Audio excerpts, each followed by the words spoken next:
हमको कितना प्रेम किए और फिर भी क्या क्या हमारे द्वारा महान कार्य कर रहे हैं, और हम लोग एक मौका मिला और भी उसके जैसा, उसके संगति में, उसके उपस्थिति में रहने के लिए। तो आज शाम को हम लोग ये चीज थोड़ा आगे देखेंगे और इसके बारे में सोच रहे हैं कि हमारा परिवार वो प्रभु कैसा नया बनाना चाहते हैं। जैसा हम आज सुबह देखा कि परमेश्वर हमको पाप से, दलदल से, कीचड़ से निकाल के और अभी हमारे अंदर में अपना कार्य कर रहे हैं। हम लोग मनुष्य व्यक्तिगत रीति में नया बना रहे हैं, हमारे रिश्ते को नया बना रहे हैं, हमारे समाज को नया बना रहे हैं। आज शाम को हम लोग विशेष इसके ऊपर देख रहे हैं कि परमेश्वर का वचन हम लोग क्या सिखाते परिवार के बारे में, और परिवार कैसा हम लोग देख सकते हैं कि परिवार के द्वारा परमेश्वर का महान कार्य भी हो सके। तो हम एक घंटा, हमारे पास एक घंटा है, तो हमारा पूरा इच्छा है, आशा है कि परमेश्वर हमको मदद करे इसी वक्त में, इसी समय में, जो वो हमको बताना चाहते हैं और भी अच्छा समझाने के लिए। आइए हम प्रार्थना करेंगे। प्रभु, मैं धन्यवाद देते हूँ हर एक भाई बहन जो आज शाम को इसी ऑनलाइन कैंप में भाग ले रहे हैं। प्रभु, आप एक एक जन के अंदर में अपना कार्य कीजिए। जो आपका वचन में लिखा गए हैं हम नया नया रीति से सिखाइए, ताकि हम जो व्यक्ति जो अपना घर चट्टान के ऊपर बनाया है, हम लोग वैसा भी बन जाएंगे। हम आपका वचन सुनेंगे और जो आपको हमको बताते हैं इसको पूरा मानेंगे। और प्रभु, आप अपना कार्य हमारे अंदर में और भी गहराई कीजिए, ताकि आपका महिमा और भी हो जाए। और ये परिवार के शिक्षा के बारे में जो इतना विशेष है, प्रभु आप हमको मदद कीजिए कि हम इसको समझ सकते हैं और हमारा जीवन में लागू भी कर सके। इस पूरा कैंप का इसके ऊपर का मुख्य थीम ही है, मुख्य सोच, मुख्य विचार है। हमारा प्रार्थना है कि आप पवित्र आत्मा हमारे दिल को छुए और प्रभु हम आपके वचन से जो शिक्षा है, जो सच्चाई है, हम और भी समझाइए प्रभु, ताकि हम आगे भी आपके जैसा भी बन जाए। ये प्रार्थना, ये विनती हम आपके मीठे और सुंदर नाम में प्रार्थना कर रहे हैं। सुनिए, ग्रहण कीजिए। आमीन। सो आज हम लोग दो जगह में जाएंगे, दो वचन में, दो सुंदर कहानियां में जाएंगे जो दिलचस्प वाले कहानियां हैं, और वो हमको सिखाएंगे कि परमेश्वर परिवार के लिए क्या क्या योजना बनाया है और परिवार में उसके योजना महान कार्य करने के लिए क्या क्या भाग भी लेते हैं। तो पहला कहानी है जो हम मार्कुस रचित सुसमाचार 5वां पाठ में 1 से 21 में पढ़ सकते हैं। और वो है कि प्रभु यीशु मसीह अपने चेले लोग के साथ गलील का जो तालाब है, सागर है, उसका दूसरा साइड में गए हैं, दूसरा कोटि में गए हैं। और वहां क्या मिला? एक जन को मिला, और वो जन एक ऐसा व्यक्ति था जो बहुत ही खराब स्थिति में था। हम लोग बाइबल में देखते हैं कि वो व्यक्ति कपड़ा नहीं पहनते थे, क्योंकि उसके अंदर में अन्य प्रकार का दुष्ट आत्मा थे, और वो ऐसा जगह में रहते थे जहां लोग नहीं रहते थे। वो अपने आप को बहुत बार पत्थर से और दूसरा कारण से अपने आप को चोट भी लगा, लेकिन मरा नहीं। और उनके पास एक प्रकार का शक्ति था जो किसी को नहीं उसको बांध सकते हैं, इतना बड़ा शक्ति था। वो अपने आप का शक्ति नहीं था, ये दुष्ट आत्मा, ये जो शैतान के जो गिरे हुए स्वर्गदूत उसके अंदर रहते थे। और ना एक ना दो, लेकिन बहुत दुष्ट आत्मा ये व्यक्ति के अंदर रहते थे। लेकिन जब यीशु मसीह ये व्यक्ति को मिला, प्रभु यीशु मसीह इन सब दुष्ट आत्मा के ऊपर विजय किए और वो उनको भगाया। और ये आदमी तब कैसा बन गया? जैसा आप और मैं। वो उसका मन सीधा हो गया, उसका मन साफ हो गया, वो स्नान किए, वो कपड़ा पहन किए और शांत से प्रभु यीशु मसीह के सामने वो बैठ गया। जब वहां के लोग आते थे, देखा कि क्या हुआ, उनको बहुत अजीब लगा। एक और चीज है, हम जानते हैं कि जब यीशु मसीह ये दुष्ट आत्मा को भगाया, वो दुष्ट आत्मा कुछ सूअर के अंदर गए हैं और वो सूअर सब नदी के अंदर में, तालाब के अंदर में सब चले गए और सब मर गया। तो वहां के लोग जब वो आया है और देखा कि सूअर सब मर गया और ये व्यक्ति जो दुष्टात्मा से भरा था वो अभी एकदम साफ और सुथरा में, शांति रीति में प्रभु यीशु मसीह के चरणों में बैठ रहे हैं, वो बहुत डर गया और वो प्रभु यीशु मसीह को विनती की कि वो कृपया निकल जाएगा। तो जब वो यीशु मसीह अपने चेले के साथ दोबारा नाव में चढ़ने में थे, तो ये व्यक्ति जिनके अंदर में अभी दुष्ट आत्मा नहीं है, वो आया है और प्रभु यीशु मसीह से विनती की, हे प्रभु, मुझको अनुमति दे तेरे साथ जाने के लिए, मैं राजी हूं तेरे साथ जाने के लिए। जो वचन लिखा है वो पूरा शब्द में नहीं लिखा है, लेकिन वो लिखा है कि वचन में लिखा है कि वो विनती की यीशु मसीह के साथ जाने के लिए। तो हम लोग ऐसा सोच सकते हैं ये तो बहुत बढ़िया चीज है, अभी ये व्यक्ति पहला दुष्टात्मा से बड़ा था, अब वो ठीक हो गया, अब वो कितना अच्छा गवाही भी दे सकते हैं। वो यीशु मसीह और अपने चेले के साथ जगह जगह, गांव गांव में भी जा सकते हैं और वो अपना कहानी को भी बता सकते सबको, मैं पहला दुष्टात्मा में ग्रसित था, अब मैं अच्छा हूं, अब मैं यीशु मसीह के पीछे चलता हूं। लेकिन यीशु मसीह उस व्यक्ति के लिए एक दूसरा योजना था, उनके लिए एक दूसरा योजना था। वो व्यक्ति को ये बोला कि जाओ, ये हम मार्कुस रचित सुसमाचार 5 और 19 में पढ़ सकते हैं। वो ये व्यक्ति को बताया, जाओ तेरे घर में जाओ और वहां तेरे लोग को बताओ कि कितना परमेश्वर तेरे लिए किए हैं और वो कैसा आपके ऊपर अनुग्रह किए, तेरे जीवन के अंदर में कैसा दया आपको पाए हैं।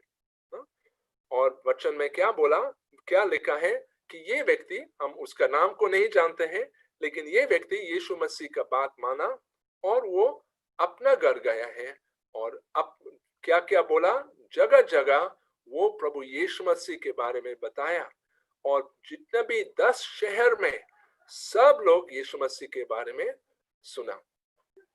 तो एक विशेष बात हमारे लिए है और वो है कि प्रभु का सेवा करने के लिए हर एक विश्वासी बहुत ही उचित है और प्रभु हर एक विश्वासी को मत्ती रचित सुसमाचार और उसका 28वां पाठ और 18 से 20 वो क्या लिखा है कि जाओ चेले बनाओ सब जातियों, पवित्र आत्मा का नाम से बपतिस्मा दो और उनको सब चीज सिखाओ जो मैंने तुमको सिखाया और देख मैं युग के अंत तक तेरे साथ रहूंगा। तो हर विश्वासी के लिए जो प्रभु यीशु मसीह का प्रेम मिला, जो उद्धार पाए हैं, हम आज सुबह इसके बारे में बात की। हम लोग पहला पाप के बंधन में थे, अब यीशु मसीह हमको अपना जान को दिए हैं, अब हम उनके बच्चे बन गए हैं, अब हम कितना खुश हैं, अब हम अनंत काल उसके साथ रहेंगे। तो ये खुशी खबर दूसरों को बताने के लिए बहुत ही विशेष है। और यीशु मसीह क्या बोला, जाओ देश देश जाओ, दुनिया के कोने कोने में जाओ। ये तो हर विश्वासी के लिए एक बहुत बड़ा आज्ञा है। लेकिन हम लोग इस कहानी में, ये व्यक्ति की कहानी में एक विशेष चीज भी सीखते हैं और वो है कि हमारा पहला स्थान है जहां हम सुसमाचार को सुनाना पड़ेगा, जहां हम पहला सुसमाचार का सच्चाई को दिखाना पड़ेगा, वो है हमारा खुद का परिवार। अगर हम खुद प्रभु को पहला नहीं जानता था तो हमको लगता है कि हमारा परिवार के लोग वो भी प्रभु को पहला नहीं जानता था। और जब हम यीशु मसीह के पीछे हम लोग चल रहे हैं, जब प्रभु का अनुग्रह हमारा जीवन के अंदर में महान कार्य किए हैं, प्रभु चाहते हैं कि हम पहले हमारे खुद के परिवार के सदस्य को भी बताएंगे। हम लोग ऐसा मत सोचना कि प्रभु यीशु मसीह के पीछे चलना उसका मतलब है कि हम खुद हमारा परिवार को त्यागना पड़ेगा और उनको पूरा छोड़ना पड़ेगा और उसके बारे में कभी नहीं सोचना पड़ेगा। हम सिर्फ यीशु मसीह के पीछे चलना नहीं। प्रभु यीशु मसीह हम लोग क्या बोला, हम लोग वचन में क्या सीखा कि हम अपने माँ पिता को आदर भी देना पड़ेगा। हाँ? ये प्रभु के वचन, प्रभु का आज्ञा ही है और प्रभु के आज्ञा वो नहीं बदलते हैं। हम लोग जिसमें हम हैं, जैसा भी हम हैं और जैसा भी हमारे माँ पिता है, फिर भी हम उनको आदर भी देना पड़ेगा। ये प्रभु का वचन हमको बताते हैं।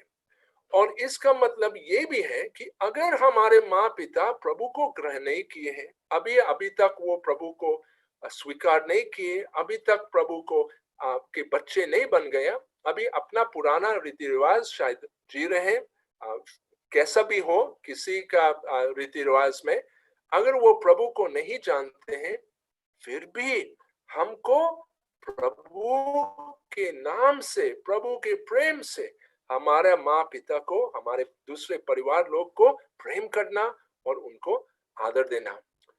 प्रभु का वचन हमको ये भी बताते हैं कि हम लोग जब हम उनको आदर देते हैं, हम सच्चा आराधना को भी करना पड़ेगा ना?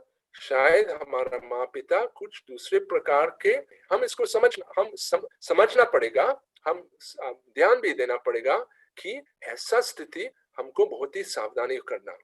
हम लोग सिर्फ और सिर्फ प्रभु यीशु मसीह को आराधना करना, क्योंकि वो सृष्टि बनाने वाले परमेश्वर ही है। वो हमको खुद अपना जान के लिए बचाया और खरीद किए, हम अभी उनका ही है। और वो सच्चा परमेश्वर है जो पूरा सृष्टि को बनाया है। ये परमेश्वर एक ही परमेश्वर है और उसका नाम प्रभु यीशु मसीह ही है। वो त्रिएकता परमेश्वर है, पुत्र एकता परमेश्वर से आए हैं और हमारे बीच में जिए हैं और हम लोग उनका नाम जानते हैं, हम उनको आराधना करना। बाइबल हमको बताते हैं कि हम किसी रूप, किसी चीज जो हाथ से बनाया हुआ चीज को, हम उनको आदर को नहीं देना पड़ेगा। और इसका मतलब ये भी है, कुछ लोग यीशु मसीह का मूर्ति बना रहे हैं ना, वो सोचते हैं कि वो लंबा बाल है, सफेद कपड़ा पहनते हैं, लंबा दाढ़ी है ना, कुछ कुछ ऐसा सोच है और एक उनका मूर्ति बनाया है और उनको मूर्ति पूजा करते हैं। प्रभु यीशु मसीह क्या बोला? ये भी पाप है। हम लोग कैसा प्रार्थना, कैसा आराधना करना? आत्मा और सच्चाई से। और प्रभु यीशु मसीह चाहते हैं कि हमारा मन मंदिर में जहां पवित्र आत्मा रहते हैं, हम वहां प्रभु का स्तुति जय जयकार भी करेंगे। सो क्या करना पड़ेगा? क्योंकि शायद हमारा माँ पिता प्रभु को ग्रहण नहीं किए, शायद हमारा भाई बहन प्रभु को ग्रहण नहीं किए, हम कैसा उनके बीच में जीना, कैसा उनके बीच में एक नया जीवन दिखाना, ये आसान तो नहीं है, लेकिन परमेश्वर हमारे साथ है। अगर हमारे पास सवाल है कि कैसा करना, क्या करना, हम प्रभु से मांगना पड़ेगा, बुद्धि से मांगना पड़ेगा। प्रभु हमको बुद्धि पक्का देगा। जो भी हम करेंगे, हम कैसा करना पड़ेगा? बड़े आदर के साथ, बड़ी दीनता के साथ, बड़े प्रेम के साथ। इफिसियों 4:15 हमको सिखाते हैं कि हम लोग एक दूसरों को बहुत प्रेम करना। और पहला तीमुथियुस 2:1-4 वहां लिखा है कि वो चाहते हैं, पवित्र आत्मा उसको बताया है कि सब लोग, हर जन के लिए प्रार्थना करना पड़ेगा, ताकि सब लोग प्रभु, हमारे देश के राष्ट्रपति, हमारे देश के प्रधानमंत्री के लिए हम बड़ी प्रेम से प्रार्थना कर रहे हैं कि प्रभु उनको ग्रहण कर, प्रभु उनको आशीष भी देंगे और वो भी प्रभु यीशु मसीह को ग्रहण करेंगे। जब हम उनके लिए भी प्रार्थना कर रहे हैं, तो हम खुद हमारे परिवार के लोग के लिए भी प्रार्थना करना पड़ेगा। तो प्रभु चाहते हैं कि सब लोग प्रभु को ग्रहण करेंगे। प्रभु चाहते हैं कि सब लोग उद्धार भी पाएंगे, कि सब लोग हमेशा यीशु मसीह के साथ भी रहेंगे। ये हमारा बहुत बड़ा खुशी और आनंद की आशीष और आशीर्वाद और आशा है। और ये आशा हमको हर दिन जीने के लिए एक नया जोश देते हैं, एक नया खुशी देते हैं। हम लोग जब भी हम कुछ कर रहे हैं हमारे परिवार के बीच में सब लोग देखेंगे, और कई बार लोग हमसे पूछेंगे तू क्यों ऐसा करते हैं। कभी कभी प्रेम से नहीं पूछते हैं, कभी गुस्सा से पूछेंगे, लेकिन हम लोग क्या करना पड़ेगा, हम लोग बड़ी दीनता से, बड़ी नम्रता से, प्रभु के मदद के साथ हम लोग जवाब दे देना पड़ेगा। कैसा जवाब? एक जवाब जो बताते हैं कि हम क्यों प्रभु यीशु मसीह के ऊपर विश्वास करते हैं, कि प्रभु क्यों हमारे लिए अपना जान को दिए हैं, कि हम क्यों पक्का विश्वास करते हैं कि वो सचमुच वो ही है जो वो हमको बताते हैं। जो भी हम बोलते हैं बड़े आदर के साथ, बड़ी नम्रता के साथ, मीठे बात से, कम आवाज से, चिल्लाना का कोई फायदा नहीं है। घमंड होने से, अगर हमारे पास घमंड है कि हम सच्चे हैं, वे तो सब गलत है, नहीं, वो प्रभु की ओर से नहीं है। जब भी हम सच हैं, जब भी वचन के अनुसार हम जी रहे हैं, प्रभु के कृपा अगर वो हो रहे हैं, फिर भी बड़ी नम्रता से, बड़ी प्रेम से हम हमारे परिवार लोग को प्रेम करते हैं और आदर भी देते हैं। और अगर वो हमारे बात नहीं मानते हैं, फिर भी हम उनको प्रेम करते हैं, फिर भी हमारी इच्छा है कि वो प्रभु को ग्रहण करेंगे, फिर भी हम उनके लिए प्रार्थना करेंगे। एक बात यही है कि हमारे परिवार लोग हमको बहुत अच्छा जानते हैं। वो जानते कि हमारे व्यवहार सचमुच कैसा है। वो बचपन से हमको देखा, वो जानते हैं कि हमारा क्या क्या, कब हम गुस्सा होते हैं, कैसा, कितना जल्दी हम गुस्सा होते हैं, वो सब चीज वो जानते हैं। हमारा पुराना आदतें कैसा थे, हम लोग कैसा पहला क्या क्या किए हैं, सब उनका मन में है। और अब हम लोग एक नया चीज बताते हैं। हम क्या बोलते हैं कि मेरा जीवन परिवर्तित हो गया, मेरा जीवन अभी प्रभु यीशु मसीह का रहने का भवन बन गया, मैं अभी उसके बच्चे हैं, पवित्र आत्मा अब मेरे जीवन में अंदर रहते हैं। ये चीज सब बोलने हम शायद बोल भी सकते हैं, लेकिन बोलने के साथ हम खुद हमारा व्यवहार से दिखाना पड़ेगा, हमारा खुद का जीवन का जीने का तरीके, कि हम कैसा हमारा जीवन जी रहे, हमको दिखाना पड़ेगा कि हमारा पहला जीवन अभी चला गया। जो पहला गुस्सा, पहला क्या क्या हम लोग करते थे, अब एक नया मनुष्य बन गया। प्रभु क्या बोला कि जो भी प्रभु में है वो एक नया सृष्टि है। तो ये नया सृष्टि हमारा जीवन को दिखाना पड़ेगा, हमारा करने से दिखाना पड़ेगा, ना सिर्फ बोलने, हमारा खुद का करने से दिखाना पड़ेगा।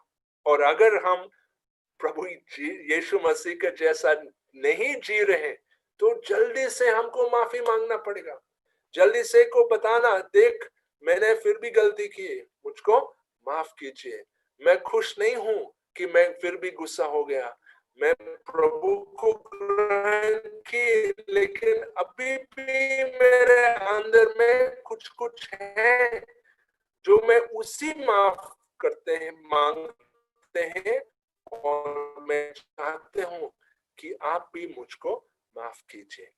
जो भी हम कर रहे हैं बड़ी नम्रता से, जो भी हम कर रहे हैं बड़ी दीनता से हमको करना पड़ेगा। हम लोग क्या देखा कि हमारा परिवार हमारा पहला जगह, पहला स्थान है जहां हम समाचार को प्रचार करना। लेकिन प्रचार का मतलब नहीं है कि हम एक बार संदेश दे रहे हैं और अब चले जा रहे हैं, हम बोले कि बस मेरा काम खत्म है।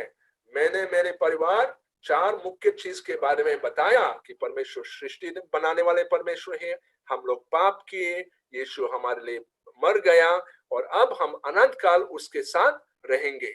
हम लोग अगर सिर्फ वो 4 चीज बोलते हैं और कहते हैं कि अब मेरा काम खत्म है, तो वो गलत है।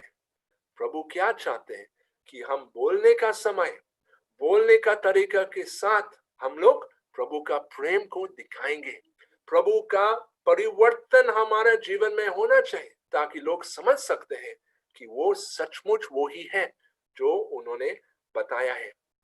हम लोग याद करते हैं कि ये व्यक्ति जिनका अंदर में बहुत सा दुष्ट आत्मा थे, शायद 1000 तक दुष्ट आत्मा थे, वो जब यीशु मसीह से विनती किए कि प्रभु मैं तेरे साथ आना चाहते हूँ, प्रभु यीशु मसीह उनको मना किए। वो प्रेम से मना किए। वो चाहता था कि वो अपना घर और अपने पड़ोसी लोग को यीशु मसीह के बारे में बताएंगे। क्योंकि क्या हम देखते हैं मार्कुस रचित सुसमाचार 6वां पाठ और 53 से 56, वहां क्या हम देखे हैं कि वो व्यक्ति जिस नगर में, जिस क्षेत्र में वो गया है, बाद में प्रभु यीशु मसीह उसी क्षेत्र में वापस आया है। और इस बार लोग प्रभु को हटाया नहीं।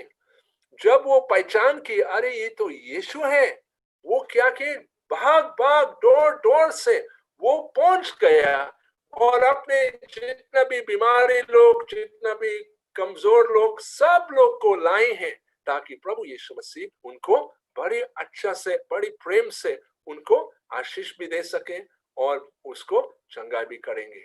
तो ये व्यक्ति अपना कार्य अच्छे से किए हैं। वो प्रभु यीशु मसीह का बात माना और अब उसका परिवार और उसके पड़ोसी लोग प्रभु को ग्रहण किए। हमारा काम वैसा भी है।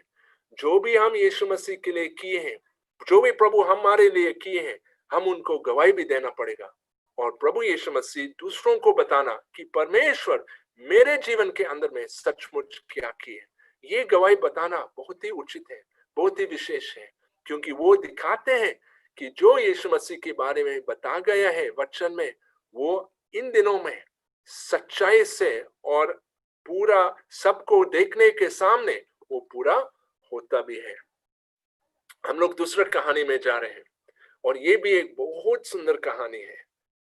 प्रेरितों का काम अगर आप देखते हैं, पढ़ते हैं 16 और 22 से 34, पौलुस और सिलास वो फिलिप्पी का नगर में प्रभु का सेवा करते थे और बहुत समय के सेवा करने के बाद प्रभु ने उनको बहुत अच्छा भी इस्तेमाल किया और कई जन को प्रभु को ग्रहण किए।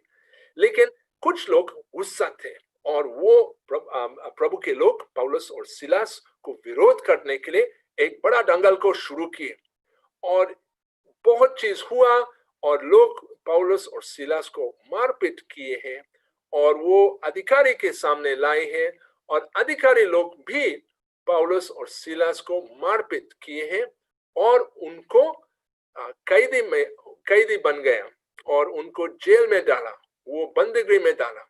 और कैसा, सिक्के में।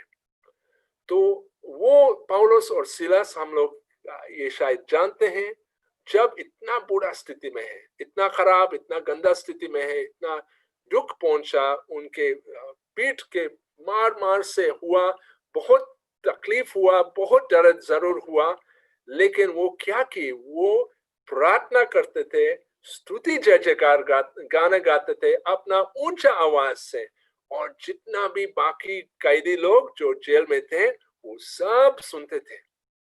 और क्या हुआ, रात ही समय में परमेश्वर ने एक महाभूकंप को भेजा। और जब ये भूकंप आया है, एक बहुत अजीब का भूकंप था। बाकी भूकंप क्या करते हैं, सब तोड़ फोड़ करते हैं, जो भी ऊपर का छत है, जो भी दीवारें हैं, सब गिर जाते हैं और बहुत लोग मर भी जाते हैं। लेकिन ये भूकंप बहुत अजीब वाला भूकंप था। ये भूकंप हर एक बंदीगृह का जो बंधा हुआ जो दरवाजा, लोहे का दरवाजा जहां ताला था, उसको सब तोड़ किए और उसको खोल किए हैं। और उसका मतलब है कि जितना भी कैदी थे, अगर वो चाहते थे वो सब भाग भी जा सकते हैं, लेकिन वो नहीं किए। क्यों? हमको लगता है क्योंकि उन्होंने सुना कि पौलुस और सिलास कैसा परमेश्वर को स्तुति जय जयकार करते थे। और जब जो दरोगा, जो इसी जेल का अधिकारी, जब वो देखा कि अरे सब दरवाजा खुला है, उनका मन में एक सोच क्या था, अरे सब कैदी लोग, सब जेल के रहने वाले लोग सब भाग गया। और वो अपना तलवार को निकाल के अपने आप को आत्महत्या करने के लिए, लेकिन परमेश्वर ने पौलुस और सिलास को इसके बारे में दिखाया और वो लोग चिल्लाया, वो बोला मत कर, मत कर, क्योंकि सब हम लोग सब यहाँ हैं, हमसे एक जन भी नहीं भाग गया। और जब ये दरोगा, ये जेलर को इसको देखा, वो तो ताज्जुब था, वो सोचा कि अब ये कैसा हो गया। और वो तुरंत इन प्रेरितों का 16 और 30 में हम पढ़ते हैं, वो तुरंत ये लोग को, ये पौलुस और सिलास को पूछा है, स्वामी लोग, मैं क्या करना पड़ेगा ऐसा उद्धार पाने के लिए? और पौलुस क्या बोला? प्रभु यीशु मसीह पर विश्वास करो और तू उद्धार पाएगा, तू और तेरा पूरा घराना, तेरा पूरा परिवार। यहाँ हम एक बहुत सुंदर चीज देखते हैं। एक व्यक्ति यीशु मसीह पर ग्रहण किए, विश्वास किए, और क्या हुआ? पूरा परिवार का उद्धार पाए हैं। और जब पौलुस ऐसा बोला, तो तब ये दरोगा पौलुस और सिलास को स्नान किए हैं, उनको मलम पट्टी किए हैं, क्योंकि उसका पेट में बहुत बड़ा घाव था, और उनको खाना भी खिलाए हैं। और तब पौलुस और सिलास परमेश्वर का वचन को समझाए हैं। वो बताया कि प्रभु यीशु मसीह कैसा उनके लिए आए हैं और क्या करना पड़ेगा, और कैसा प्रभु पर सचमुच विश्वास करना। और किनको बताया? वो दरोगा, वो जो जेलर और उनके सबके परिवार के लोग। और क्या लिखा है 16 और 33वां पद में? वो लिखा है कि ये व्यक्ति और अपना सब घराने के लोग तुरंत उसका बपतिस्मा लिए। वो विश्वास किए और अपना विश्वास को दिखाना चाहते थे कि वो पानी के नीचे डूब गए। वो दिखाते थे कि वो अपना पुराना जीवन में मर गया और अब एक नया जीवन के लिए जी रहे हैं। प्रभु यीशु मसीह उनको नया जीवन को दिया है। तो वो इसी कदम करने से दिखाते थे कि वो अपना पुराना सोच विचार, जो भी वो पहला किए हैं, वो सब उसको छोड़ दे और अब यीशु मसीह के पीछे वो चलने वाले लोग थे। और वचन में लिखा है कि बड़ा खुशी से उसका मन में बढ़ गया, क्योंकि वो अभी परमेश्वर, सच्चा परमेश्वर का एक विश्वासी बन गया। और फिर भी 34वां पद में लिखा है, फिर भी वो ना अकेला, लेकिन उसका पूरा घराना प्रभु पर विश्वास करते हैं। मेरे प्रिय भाई और बहनों, हम, मेरा आशा और ये पक्का आशा ही है कि आप जो इसी मीटिंग में भाग ले रहे हैं, कि आप खुद प्रभु का उद्धार को पाए हैं। अगर अभी तक उद्धार को नहीं पाए हैं, मेरे प्रिय भाई, मेरे प्रिय बहन, आज आपका उद्धार का दिन है। आप प्लीज और मत रुकिए।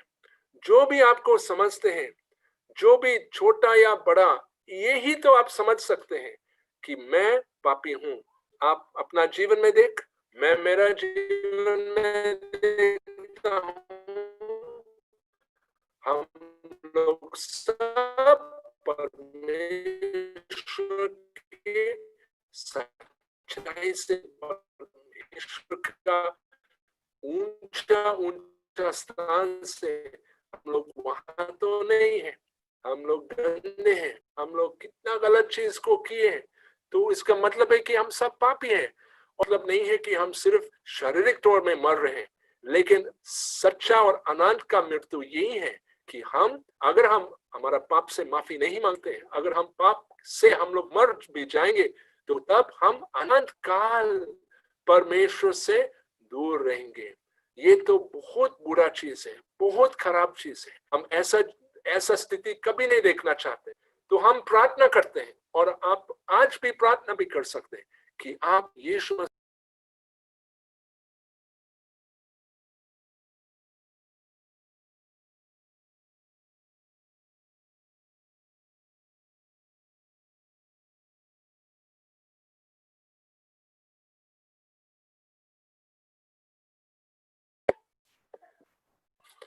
जैसा भी हम हैं, प्रभु चाहते हैं कि हम उसको मानेंगे, कि हम उसका बात को मानेंगे, कि हम उसके बच्चे भी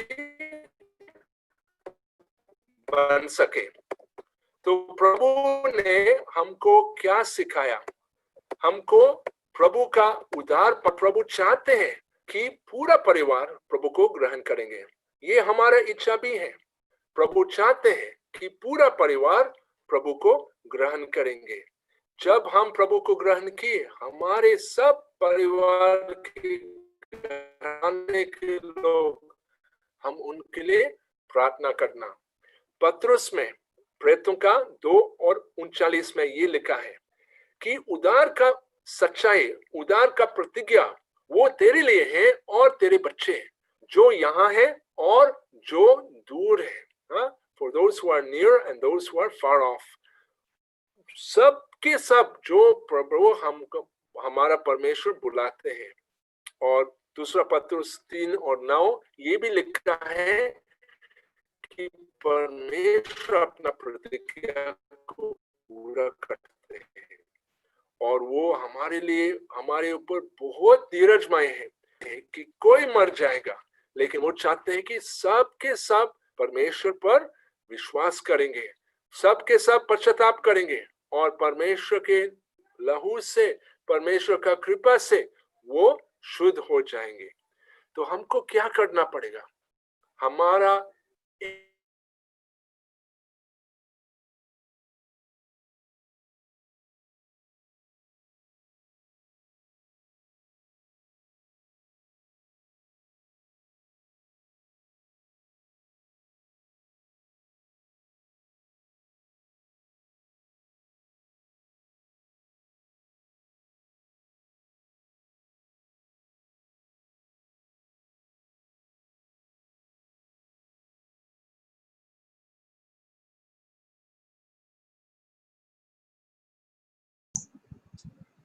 Brother Andy, we lost you there. Are you there?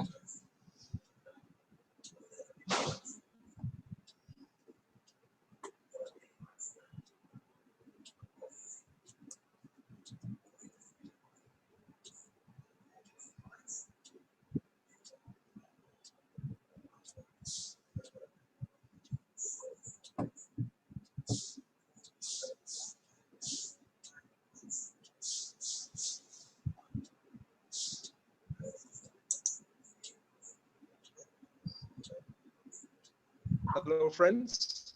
Yes, brother, we can hear you. Please carry on. Okay, my computer crashed, so I'm calling from the mobile now. Okay. Okay. So प्रभु क्या चाहते हैं? प्रभु चाहते हैं कि हम सब प्रभु पर विश्वास करेंगे और परिवार के एक एक सदस्य को प्रभु को ग्रहण करेंगे। तो हमारा काम, एक बहुत बड़ा काम यही है कि हम हमारे परिवार के लिए प्रार्थना करना और हम प्रभु का प्रतिज्ञा को पकड़ना, क्योंकि प्रभु चाहते हैं कि सब लोग प्रभु पर विश्वास करेंगे। हम जानते हैं कि प्रभु ने हमको पहला भी हमको बुलाए हैं। हम पहला पाप में फंस गए हैं, हम पहला पाप में गिरे हुए हैं, हम पहला पाप का स्थिति में थे, लेकिन अब हम उसके परिवार के अंदर में गोद लिए गए हैं। हम लोग पहला उसके दुश्मन थे, अब हम उनके बच्चे हैं और हम ये चाहते कि ये जो बड़ा उद्धार जो हमको पाए हैं, हमारा खुद का परिवार के लिए भी हो सके।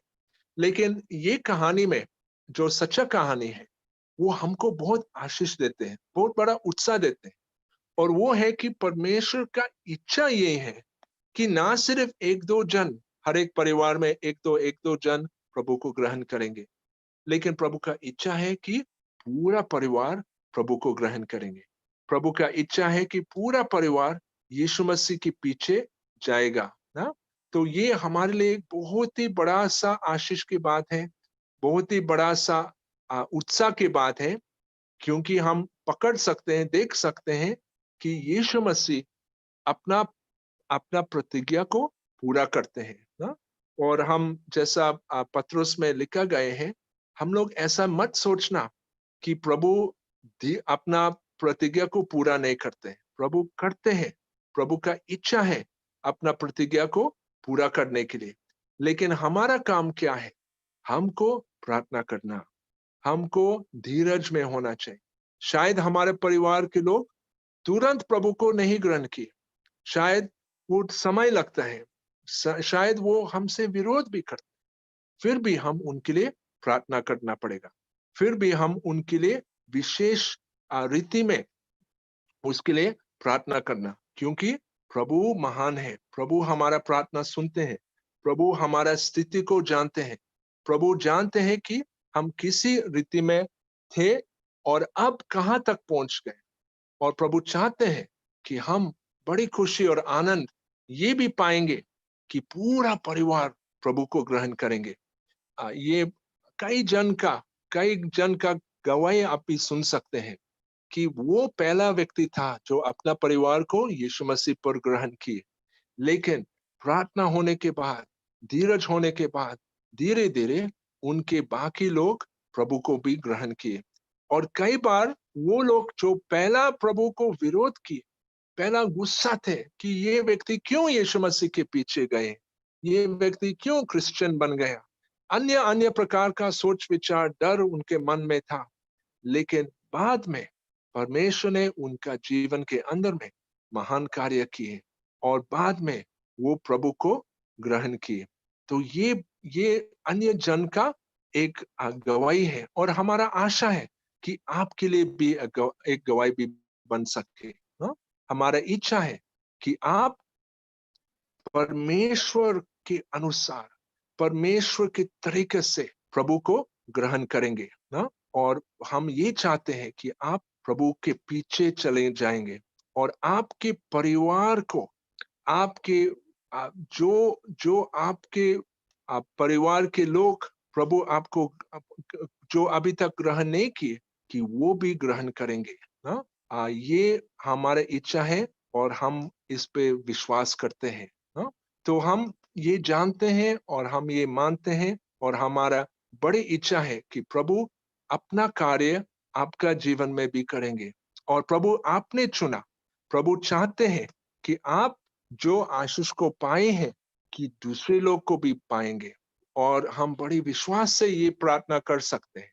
हम देख सकते हैं कि चेला फिलिपियों का दरोगा जैसा वो पहला इतना खराब स्थिति में था, लेकिन परमेश्वर ने उनके ऊपर बहुत दया की। वो अभी हम लोग देख सकते हैं कि हमारे परिवार के अंदर में भी परमेश्वर अपना कार्य भी कर सकते हैं ना। So if you just wait for 1 minute, I think I'm back on track with my computer. If you can just wait for 1 minute, I'll log on from the computer again.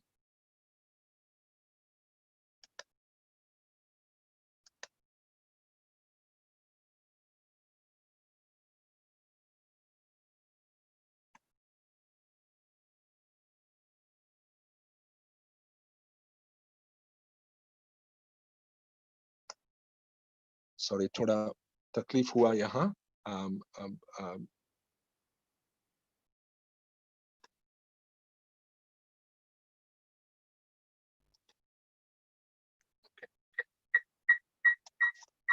Okay.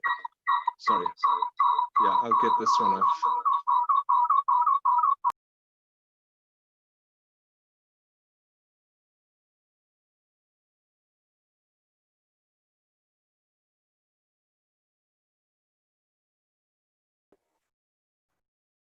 Okay, can you hear me now? Yes. Yes, we can hear. Yeah, we can hear you, brother. Can you help me to share the screen? It's Sure. not allowing me. Yeah, we'll just make you the co-host. Just a minute. If you could speak a little more louder, that'd be good. Yes. Yeah, Okay. So we're back on track. माफ कीजिए, कभी कभी ऐसा चीज हो रहे हैं, लेकिन परमेश्वर हमारे साथ है और हम जानते हैं अभी हमारे पास 20 मिनट और हैं। हमारी इच्छा है कि हम जो भी सच्चाई यहाँ पढ़ रहे हैं और सीख रहे हैं, वो खुद हमारे जीवन में परमेश्वर का महान कार्य भी कर सकते हैं। तो प्रभु क्या चाहते हैं कि पूरा परिवार प्रभु पर विश्वास करेंगे। और हम लोग देखते हैं कि परमेश्वर अपना प्रतिज्ञा करते हैं और इसलिए हम बहुत दिलचस्प से गहराई से प्रार्थना करना पड़ेगा। जितने भी हमारे परिवार के लोग सदस्य अभी तक यीशु को नहीं ग्रहण किए, हमारा सबसे बड़ा इच्छा है कि वो सचमुच यीशु मसीह को ग्रहण करेंगे और परमेश्वर हमारा प्रार्थना को पूरा से पूरा मदद भी करते हैं। हम लोग तीसरा भाग में जाएंगे अभी, और ये है कि जैसा हम लोग पहला बोला, यीशु मसीह सब विश्वासी सब चेले को ये आज्ञा दिया क्या करना, मत्ती 28 और 18 से 20, कि हम जाओ सब देश से सब जाति से चेले बनाना ना। तो ये तो पक्का है, लेकिन हम लोग क्या देखते हैं कि हमारा परिवार में वो ही हमारा पहला जगह है जहां हम प्रभु का वचन को सुना सकते हैं ना। तो हम लोग वो व्यक्ति से सीखा जो अपना पहला दुष्ट आत्मा से बड़ा था, वो वापस अपना घर गया। लेकिन हमारा परिवार एक और विशेष बात ये है कि हमारा परिवार में एक शिक्षा का जगह है, एक प्रशिक्षण का जगह है, और वो है कि हम खुद हमारे बच्चे को तैयारी भी कर सकते हैं प्रभु का काम करने के लिए। वचन संहिता 127 और 4 और 5 वहां लिखा है कि हमारे बच्चे जो हमारा जवानी का समय का जन्म हुआ वो तीर का जैसा है, और तीर किनके हाथ में, एक बड़ा यहूदा से, और धन्य है जिनका बहुत ऐसा तीर है। तो हम देखते हैं कि हमारे एक तीर एक ऐसा हथियार है जिसमें हम लोग हाथ में धनुष में लेते हैं और एक दिशा में डालते हैं और तब छोड़ते हैं, और तब वो तीर तुरंत आगे जल्दी से दूर दूर वो उड़ते हैं। तो वैसा ही हमारे बच्चे हैं। हमारे बच्चे हम लोग एक दिशा में डालते हैं और तब छोड़ते हैं और वो आगे भी जाएंगे। वो तीर का जैसा हमारा प्रभु यीशु मसीह का बहुत बड़ा हथियार में बन सके। वचन नीति वचन में 22 और 6 में लिखा है कि हम हमारे बच्चे को तैयारी करना, उसको शिक्षा देना, और तब जब भी वो बुजुर्ग है वो अपने शिक्षा से दूसरा रास्ता दूसरा मार्ग नहीं जाएंगे। तो हम लोग देखते हैं कि हम लोग हमारे परिवार में कैसा जीना पड़ेगा। हमारा परिवार में बहुत बार हम बच्चे के बारे में सोच रहे हैं कि वो अच्छा शिक्षा मिलना चाहिए, कि वो अच्छा, लेकिन हमारा मुख्य चीज ये है कि वो प्रभु का सेवा, प्रभु का काम के लिए बहुत महान भी बन जाना, और हम उसको खास माँ पिता और खास पिता लोग को उसको प्रशिक्षण को देना पड़ेगा। इफिसियों 6:4 हम लोग ये बताते हैं। तो कैसा शिक्षा देना, सबसे बड़ा चीज है कि हमारे बच्चे, हमको भी देखना पड़ेगा। अगर हम बच्चे को बताते कि बेटा आप यीशु मसीह के बारे में दूसरों को सिखाओ, दूसरों को बताओ, लेकिन वो हमको कभी नहीं देखते हैं कि हम यीशु मसीह के बारे में दूसरों को नहीं बताते हैं, तो वो कैसा शिक्षा मिल रहा है। वो ये सीख रहे हैं कि माँ पिता कुछ बोलते हैं और करता भी नहीं।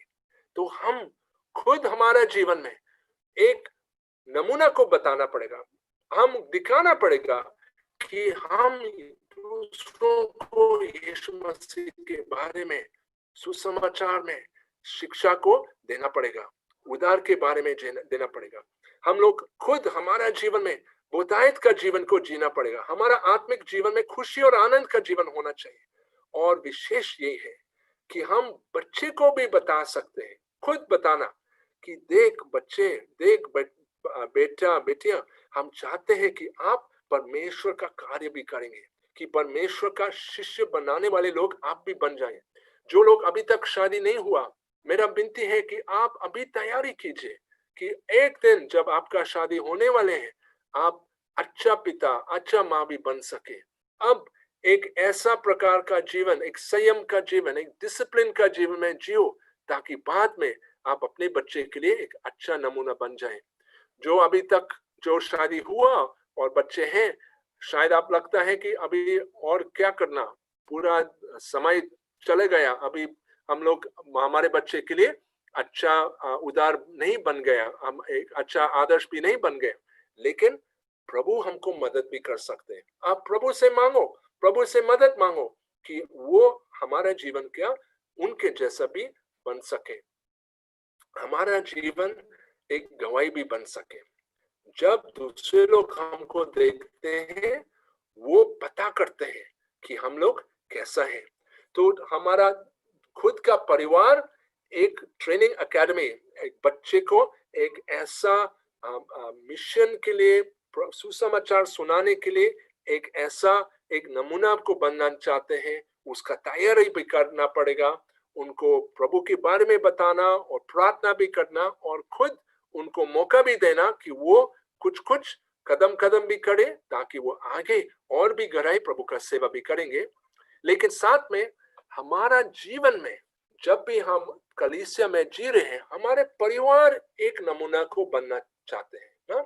प्रभु चाहते हैं कि हम दूसरों को दिखाएंगे कि प्रभु का प्रेम कैसा है। प्रभु चाहते हैं कि हम एक दूसरों को क्षमा करेंगे ना। हम देखते हैं कई बार कलीसिया में भी पति पत्नी एक दूसरों को प्रेम नहीं करते हैं।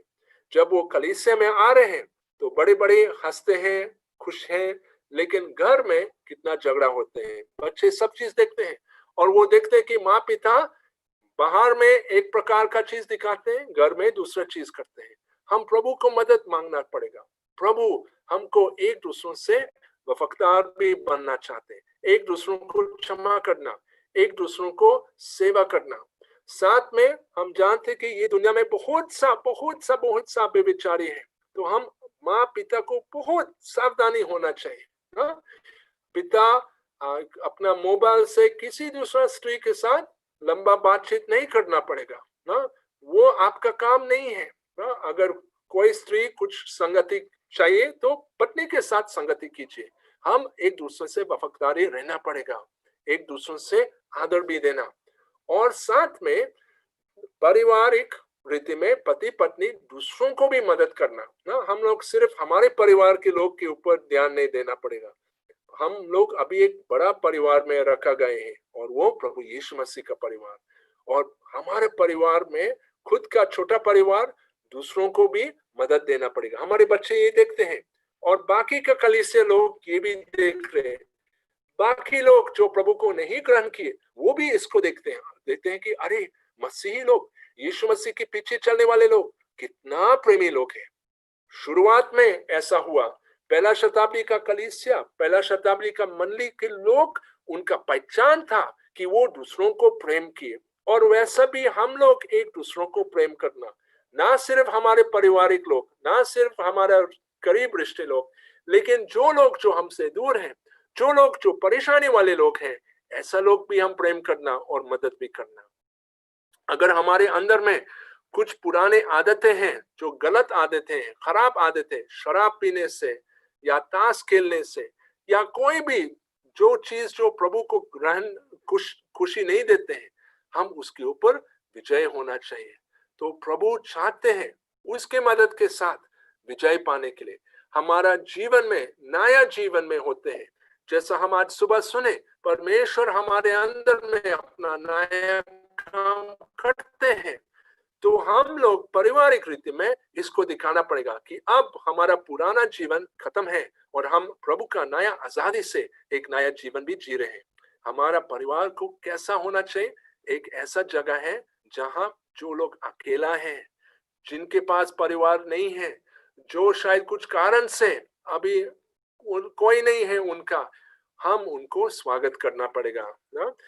इब्रानी 13 और 2 में लिखा गया है कि तू जो परदेशी, जो आपके करीब लोग नहीं है, उनको स्वागत करना, क्योंकि उसके तरफ आपको बहुत बड़ा आशीष भी पाते हैं और एक बहुत बड़ा सा उत्साह भी दूसरों को भी दे सकते हैं। हमारा इसी नया रिश्ता में एक हमारा कलीसिया को भी मजबूत भी होते हैं। पिता लोग को क्या करना पड़ेगा? वो अपना स्थान में लेना पड़ेगा। उसका स्थान क्या है? वो परिवार का सिर है, वो परिवार का चरवाहा है ना, वचन ऐसा बताते हैं। और पिता अपने बच्चे को संभालना, बच्चे को शिक्षा देना पड़ेगा, और पत्नी को प्रेम करना, पत्नी के लिए अपना पूरा जान भी देना पड़ेगा। जैसा यीशु मसीह कलीसिया के लिए अपना जान दे, वैसा पिता पति अपना पत्नी को बहुत प्रेम करना पड़ेगा। ये एक आदर्श को होना चाहिए। लोग को देखना पड़ेगा कि हाँ, मसीही लोग ऐसा करते हैं। मसीही लोग, मसीह आदमी लोग अपने स्त्री को, अपने पत्नी को, पति लोग को अपने पत्नी को कितना आदर देते हैं, कितना प्रेम करते हैं, कितना सेवा करते हैं। हम लोग हमारा परिवार में रोज एक ऐसा जगह बनना चाहते हैं जहां परमेश्वर का आराधना भी होते हैं। रोज एक समय रखना जहां हम लोग पारिवारिक रीति में प्रभु यीशु मसीह को स्तुति आराधना करेंगे और उसका वचन से कुछ नया नया चीज सीखेंगे, क्योंकि वो तब एक आदत बन जाते हैं। हमारे परिवार के अंदर में एक छोटा कलीसिया में बन जाते हैं, और तब हम बड़ा कलीसिया में जब हम दूसरे विश्वासी के साथ मिलते हैं तो वो हमारा आदत भी बन गया। हम लोग सिखाते हैं कि प्रभु यीशु मसीह हमारा केंद्र बिंदु है। प्रभु यीशु मसीह हमारा पहला और मुख्य स्थान है, जहां में हम लोग हमारा खुशी और आराधना भी मिलते हैं। हम लोग ये भी देखते हैं कि छोटे बच्चे और बुजुर्ग लोग दोनों वचन से सीखना चाहते हैं। अच्छा हो अगर हम मनन भी करेंगे, बाय हार्ट भी करेंगे, और हाँ, अच्छा है कि हम परमेश्वर को आदर भी देंगे, अपने आप को नम्र करेंगे। वचन में लिखा है कि परमेश्वर घमंडी लोग को घृणा करते हैं, लेकिन जो टूटा हुआ मन है उसको उठाते हैं। तो प्रभु चाहते हैं कि हमारे परिवार में एक ऐसा जगह बन जाएगा जहां हम नम्र से प्रभु यीशु मसीह को मांगेंगे, प्रभु यीशु मसीह के पीछे दौड़ेंगे और उसकी तरफ प्रभु का स्तुति और जय जयकार भी करेंगे। हम लोग क्या देखते हैं, प्रभु ने हमको कुछ पैसा भी दिए हैं, और हमारा परिवार में कुछ ऐसा खर्च भी नहीं होना चाहिए। हम प्रभु से जल्दी उसके मदद के साथ जो भी पुराना खर्च है उसको सब खत्म करना पड़ेगा। प्रभु से माफी मांगना और मदद मांगना कि वो उसको हो जाए। लेकिन साथ में हम लोग गलत चीज के पीछे गलत चीज को नहीं खरीदेंगे। हम लोग बहुत सावधान होना चाहिए। क्या चीज हमारे लिए विशेषता है उतना ही चीज हम खरीदेंगे, क्योंकि जो पैसा जो प्रभु हमको दिया है वो सिर्फ हमारे लिए नहीं है, वो प्रभु का सेवा के लिए भी है। और हमको हमेशा प्रभु का सेवा के लिए पैसा को अलग रखना, प्रभु के दास लोग को देना, प्रभु का सेवा को अपना जो पैसा जो हम मिले उसको दूसरों को भी देना, वो भी एक आदर की चीज है, आदर्श की चीज है। जो हमारे बच्चे को देखते हैं दूसरे लोग को देखते हैं और हमारा देखते हैं, जैसा पहला कोरिन्थियों 16 और 2 ये बताया है कि आप पहला दिन में जो पैसा जो आपने रखा उसको लाओ और प्रभु को दे दो, ताकि वो चीज अच्छा भी हो जाए। हम लोग ये भी देखते हैं कि हमारा परिवार में स्थानीय कलीसिया, स्थानीय वाले कलीसिया में भाग लेना पड़ेगा ना। हम लोग क्या देखते हैं कि कभी कभी कुछ परिवार अपने आप को अपने रीति में आराधना करते हैं, घर में आराधना करते हैं, लेकिन वो स्थानीय वाली कलीसिया में भाग नहीं ले रहे।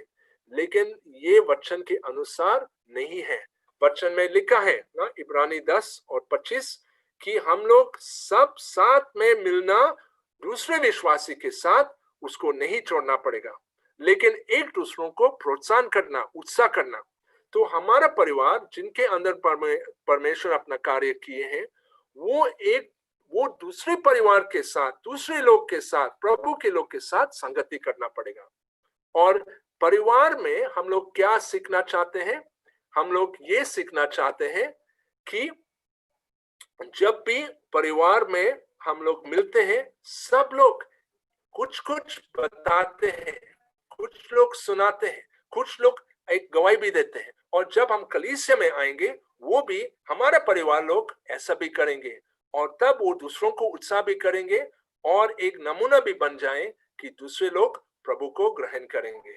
हम लोग यहाँ आखिरी में पहुंच गया क्योंकि समय समाप्त है, लेकिन हम लोग ये जानते हैं कि कलीसिया हमारा परिवार भी है और हमारा परिवार एक कलीसिया भी है। हमारा परिवार के अंदर में हम पहला कदम कर रहे हैं एक स्थानीय वाली कलीसिया को स्थापित करने के लिए। और जब हम प्रभु को ग्रहण किए हैं, उसका मतलब है कि हम पूरा परिवार के साथ प्रभु को ग्रहण करेंगे। हमारा इच्छा है कि हमारे परिवार दूसरों के लिए एक आदर्श भी बन जाए और हम दूसरे परिवार संगति में भी लाएंगे। और जो भी हम करेंगे, ना सिर्फ बोलना, ना सिर्फ कहना, लेकिन हमारा करना और सच्चाई से हमको करना, जैसा पहला यूहन्ना 3:18 में लिखा गए है। हमारा इच्छा है, हमारा आशा है कि जो भी हम आज सुबह सीखे, जो भी दूसरा सेशन से हमारा प्रिय भाई रंजित वृद्धि से आपने सुने, और जो भी अन्य चीज प्रभु आपको सिखाते हैं इसी वक्त में, प्रभु हमको मदद देंगे इसको पूरा अपना रीति में, अपना स्थिति से पूरा करने के लिए। आइए हम प्रार्थना करेंगे। धन्यवाद प्रभु एक एक जन के लिए, एक एक प्रिय व्यक्ति के लिए जो जगह जगह आपके वचन सुन रहे हैं। प्रभु आप मेरे जुबान को इस्तेमाल किए। प्रभु मैं योग्य नहीं हूं, लेकिन आप सच्चाई है।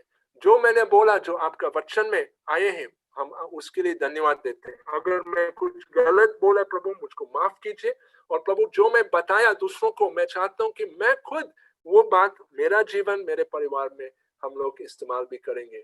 और हमारा आशा है प्रभु, हमारा विश्वास है कि आप अपना वचन के अनुसार हमको मदद दें, ताकि आपका शान हो जाए, ताकि हम लोग आपके चेहरे देखने से चमक करेंगे प्रभु, और दिन से दिन आपके और जैसा भी बन जाएंगे।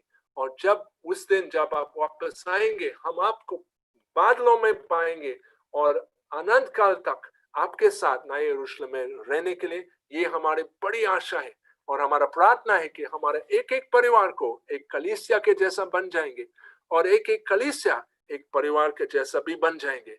ये आपकी मदद और एक अच्छा परिवार के जैसा बन जाएंगे। ये आपकी मदद के अनुसार हो भी सकते हैं। धन्यवाद प्रभु, हम आपके नाम को स्तुति जय जयकार कर रहे हैं। एक एक जन के जो इसी सेशन में भाग ली, उसके ऊपर अपना आशीष उंडेल कीजिए। यीशु मसीह के नाम में हम प्रार्थना कर रहे हैं, सुनिए और ग्रहण कीजिए। आमीन। Amen.